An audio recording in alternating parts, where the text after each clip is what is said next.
Ang online na kulto na 764 ay kasalukuyan pa ring naghahasik ng lagim at nagre-recruit ng mga miyembro ng inyong mga kabataan saan mang dako kayo ng mundo. They are actively recruiting your child.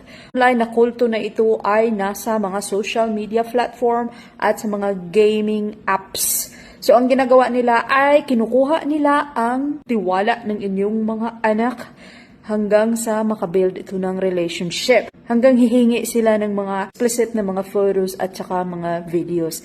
And gagamitin nila iyan na ipang blackmail sa mga anak ninyo para gagawa ito ng more na kalaswaan or mga krimen para sa grupo. Hinihikayat nila itong mga kanilang mga bagong recruit na the more violent yung kanilang ginagawa, binibidyo at nila-livestream, ay mas tigasin sila at mas lalong tataas yung kanilang ranggo sa kanilang kulto.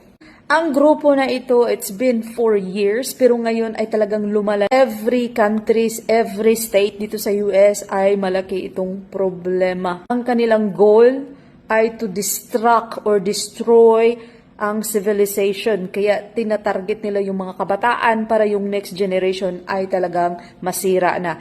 They will destroy their minds. May internet, may cellphone, ang inyong mga anak, may iPad ang inyong mga anak, they can be targeted and they can be a victim or they can be a member of this cult.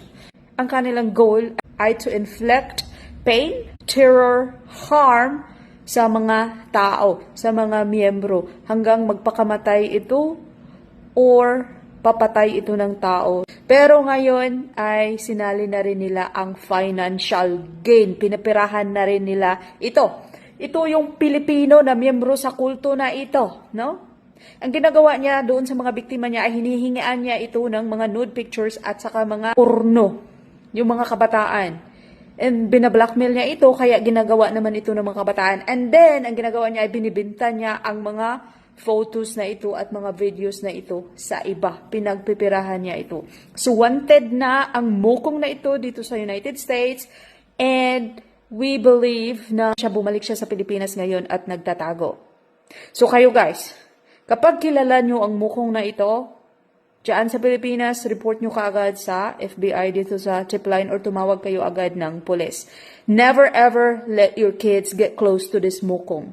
Kasi manyakis ito at kinukunan na siguro ng mga pictures at video ang mga anak ninyo at binibenta na ito dito sa dark web.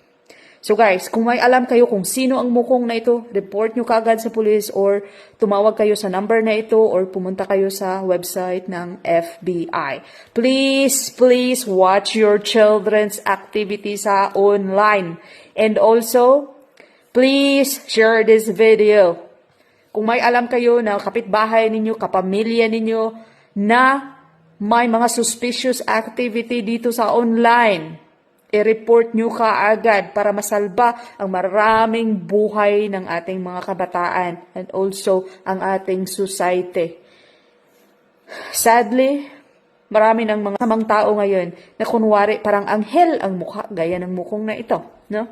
But they are evil. So, mga parents, watch for your children.